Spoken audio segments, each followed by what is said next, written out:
So, thank you, and thanks to the board, the McGoverns. It's actually very humbling to be here in 17 years of this, which is incredible. That this foundation has done what it's done, and I guess some of you might have come to the first one 17 years ago and thought, okay, a couple, 3 years, we'll get a cure, we'll move on. But that's not how the science behind these difficult to rare and difficult diseases works. But when you say foundation, I think of sort of bricks that make a foundation. And you guys are always putting down these bricks. And that's what these events are. It's just, it doesn't seem like much of itself, but it's a brick in 17 years of this, and 17 years of funding, the research that we funded, is really incredible. When I got into this whole world that the McGoverns brought me into, Jack is a patient of mine, Tina and Ed are incredible people to kind of really decide this is what they wanted to spend their efforts on and try to help Jack and others like him, realizing, I think just like you said, that you know, this is a problem of communication and not knowing what is going on. So this website that has been created has been not only helpful in this country, it's in the world. I mean, there are people that are trying to get a hold of us and trying to get answers from all over the world with this condition, and that's what the connectivity of our world is so great about. But the idea, the power of these small, family sort of oriented foundations is way greater than I had ever imagined before.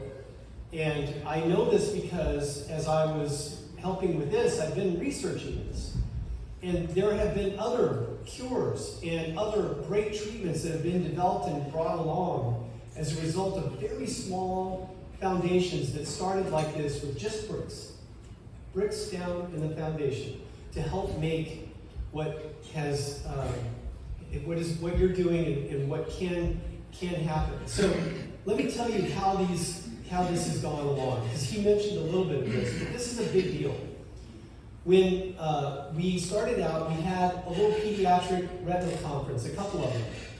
And they were hard work, and they didn't bring a lot of people, but they brought Emmy Hardin. They brought Tom Lee. They brought people who are really the leaders in our field, and they have an incredible interest in Coats disease because we asked them to come to a conference that you all put on, that we then helped to kind of foster this. Well, what has that turned into?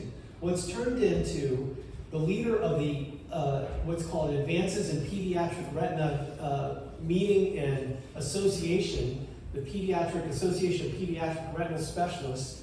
That person that's in charge of all that is a part of our scientific advisory board for the Coats Foundation here. She's an incredible leader in our field. She's an incredible researcher and one of the smartest people I know. She just received what's called the Pyrron Award by the American Society of Retina Specialists for her incredible achievements. That person is like bought in. And we have these travel grants that help bring people to her meeting, to help bring people to other meetings, to learn. Now that I've been as a visiting professor at a place, for instance, most recently at the University of Michigan, one of the residents walks up to me and they say, Dr. Jumper, I don't know if you remember, I received a travel grant when I was a medical student to come to your meeting in Salt Lake City. And that guy is going into retina, and I have a feeling that he's going to be one of those bricks that we're helping with this little foundation. So, the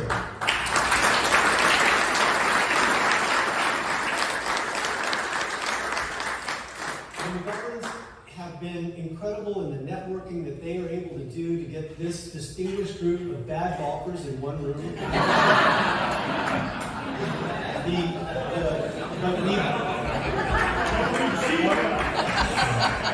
He's stealing your thunder. That's his job. I'll do the funny stuff. Okay, I'm sorry. I'll stop being funny for a second. So anyway, the idea is that This group of people here has worked with Genentech. We've got Genentech on board, Roche. That is an incredible feat. There was a time when we were sitting there and we're having meetings with some of the heads of Genentech talking about Coats disease as possible therapeutic targets, and also looking at the whole genome testing of hundreds of Coats patients, many of whom are patients of ours that we've helped in this foundation.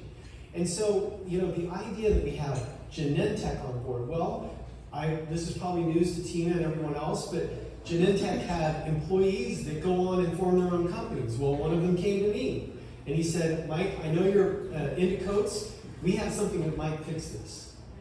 He started a company. I helped him pitch this company. I was talking to John about this earlier. I helped him pitch this company to venture capital. The company is on board. Now there is a IND for a drug. It's not starting out with Coats, but I have a feeling it might be something that could help us. So these are the little things that have happened that have led to big things that I think might lead to great things. So I really appreciate everybody being here, thinking of these events as bricks in a huge foundation, which you all have been an incredible part of. And I want to thank you very much for helping.